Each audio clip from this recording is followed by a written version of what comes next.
It's the best part of being a real person, but if used incorrectly can also be the most dangerous. For example, in this scenario, a hypothetical real person named Stephen has a choice. He could spend years helping improve the quality of life for citizens of impoverished third world nations. Or he could systematically set fire to every orphan living in a 30-kilometer radius of his house. Which choice would you make? Remember that unlike... Alright, welcome to my week 2 video. We are asked to break down Stanley's Parable this week. It was a pretty fun little puzzler. I enjoyed my couple runs through it. I spent a couple hours on it. It was, at first I wasn't sure about it, but I got online and checked out some of the information, and I found that there are tons and tons of alternate endings for this game.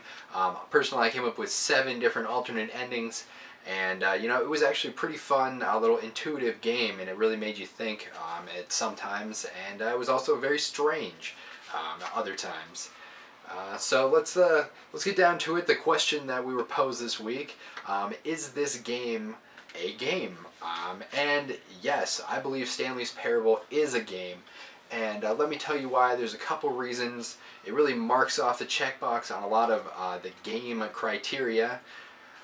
First, it has a beginning, it has a middle, and it has an end. At the beginning, you start out in the office. The middle, you're searching around the office. And every scenario has an end, and each end is different.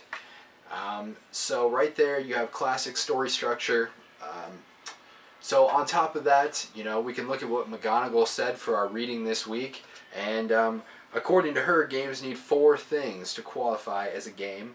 It has to have rules, it must have a feedback system, it has to have a goal, and it must have voluntary participation. And this game checks all those off, in my opinion. So I think the goal, really, of Stanley's Parable is just to find as many alternate outcomes as you can. You're walking around and you want to find... I personally wanted to find the end, the real ending, but there's, so many endings, I don't think there is a real one, but that's what kept me going. So there definitely is a goal, in my opinion. Rules. The rules in this world are all about constraining you. You really can't do a whole lot. You can't make very many choices, but your choices are magnified because your choices make a bigger impact in this game because there are so few. If you decide to ignore them and go to the right, it totally changes the story. So let's see. The feedback system in this game is pretty intuitive.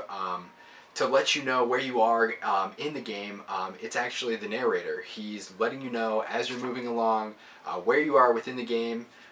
If you're not following him, he'll kind of get on your case, and it's a pretty interesting way to let you know where you are within the game.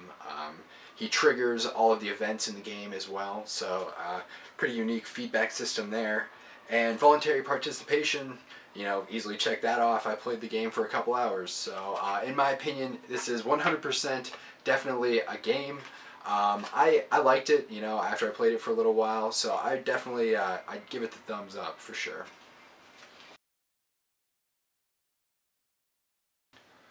Alright, so this is my breakdown of Diablo 2, my favorite video game, according to McGonagall. There are 4 categories that your game must satisfy to be classified as a game. So let's get to it. The first one is goals. Diablo 2 has lots of goals, the main ones being to level up and to progress through the game, and to ultimately beat the game and move on to a more difficult level. After you beat the previous level, you can start the game over and keep all your stuff and go to the next more difficult level. So that's the ultimate goal, is just to beat the game, to keep going as far as you can, and that's it for the goals. The rules, there are lots of rules in Diablo. A lot of them have to do with what you can't do, and a lot of them just kind of impose upon you what they kind of slow you down in the game, per se, so like you don't start out the game with everything. You progress slowly as you move through the game. The other rules are, just normal video game rules like physics, and, there's boundaries that you can't go past, stuff like that. but other pretty world-like rules for sure. Alright, the feedback system in Diablo to let you know how far you are within the game. It's really like the leveling system. You have like a skill tree as well, so you kind of level up and you know where you are within the game based on kind of what level you are and how far you've made it, stuff like that. And voluntary participation, I think the little avatar likes to participate when I control him, so it's pretty voluntary, I guess.